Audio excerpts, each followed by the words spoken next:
Ili kupata kaswida zetu mpya, subscribe channel hii.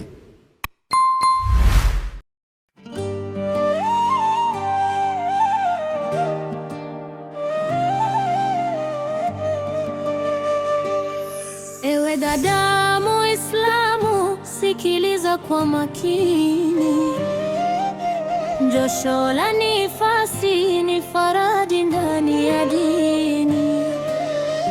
Twajitwarisha kwa nia, maji na utaratibu, ili ibada zetu zikubaliwe kwa Mola wetu.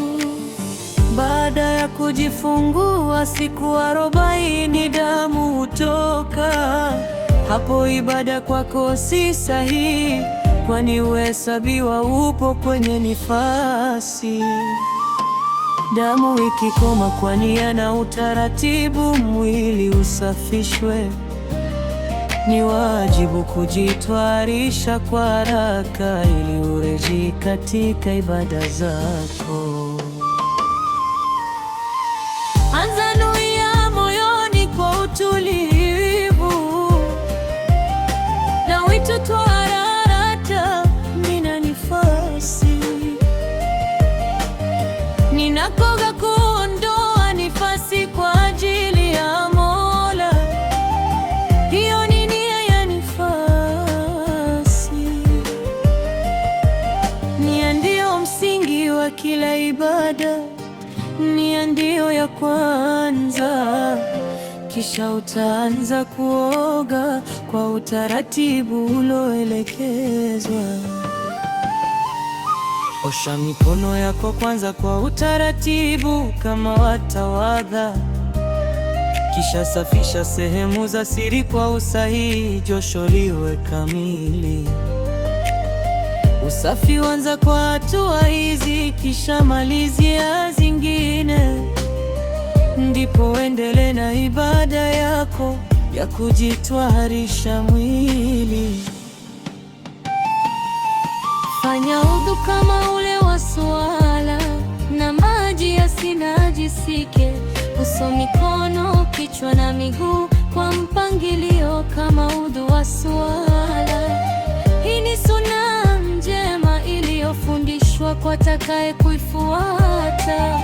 Kwa ukamilifu wa twahara yako, mwili usiwe na rangi wala cha kuzuia maji. Majosho yanataka nia na maji kuenea mwilini. Mimina maji kichwani kwa upole, yafike mpaka ngozini, yafike hadi mizizi ya nywele na mikunjo yote ya mwili. Kisha mwili mzima oshe vizuri, maji kote yafike. Usiache hata sehemu ndogo kama chini ya nyayo na kucha. Anza upande wa kulia kwa utaratibu. Moyoni unuie nia nifasi, kisha upande wa kushoto ufuate nia, usiache.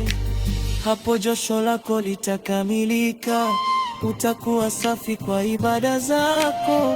Kuoga huanzwa kwa nia, na maji huanzia kichwani. Usianzie miguuni na kumalizia kichwani, wala usizibe kwa mfuko, maji yasifike nyweleni. Majosho yanataka nia na maji kufika kote. Ukimaliza josho, swala inarejea. Soma Kurani kwa unyenyekevu. Mola upenda waja walio safi, na wale wenye kutubia, na wenye kufuata mafundisho yake, na miili ikawa safi. Usafi wa mwili ni nuru, pia kinga ya mabala. Ewe dada, zingatia mafundisho. Josho la nifasi ni nuru ya maisha.